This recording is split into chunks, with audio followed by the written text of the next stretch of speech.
Heaton-Harris. Thank you, Mr. Speaker. I thank the Honourable Lady for her question. Flights between the United Kingdom and the European Union will continue whatever the outcome of our EU exit. We're working with airports to ensure freight can continue to flow and any disruption to passengers is kept at a minimum.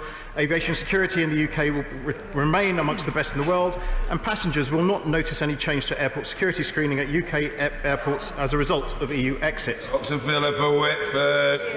It's just so much effort to stand up.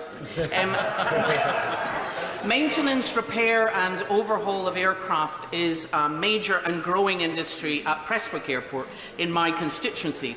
With the Prime Minister's preferred Brexit deal just 1 week away, what has already been put in place to provide the engineering licences and aircraft safety certificates currently provided by the European Aviation Safety Agency? Minister Heaton-Harris. Well, I mean, the first obvious point is if the Honourable Lady voted for the deal, there would be we go into the revised political declaration, which says which commits both the parties to uphold high safety and security standards and make arrangements to maintain close cooperation between the CAA and EASA. However, in the result of a no deal, the Commission has already published proposals to extend their contingency measures for aviation until October 2020, were we to leave without a deal.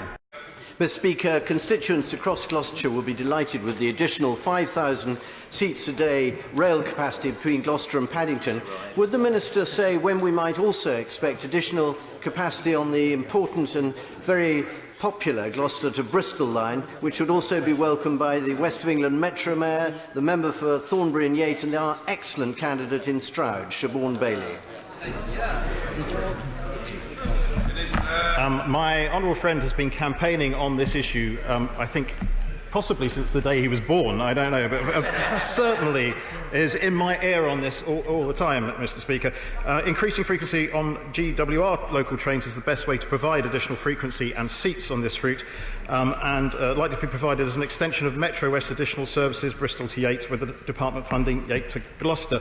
Metro West proposals are under development by GWR as part of the next franchise to start in April 2020. Transport without a brake would be like a car without a driver. Tom Brake. Thank you, Mr. Speaker.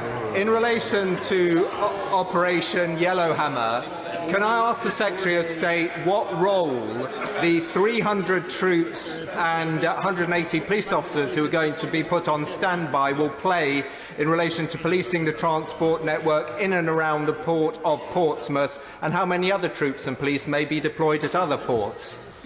Minister Heaton-Harris. Mr. Speaker, it's always a pleasure to follow the happy-go-lucky member for Carl Shorten and Wallington and answer his questions, especially on the matter of Brexit, because I was reading his website last night, which said clearly this was a democratic vote and we must abide by this decision, something he's forgotten, I believe.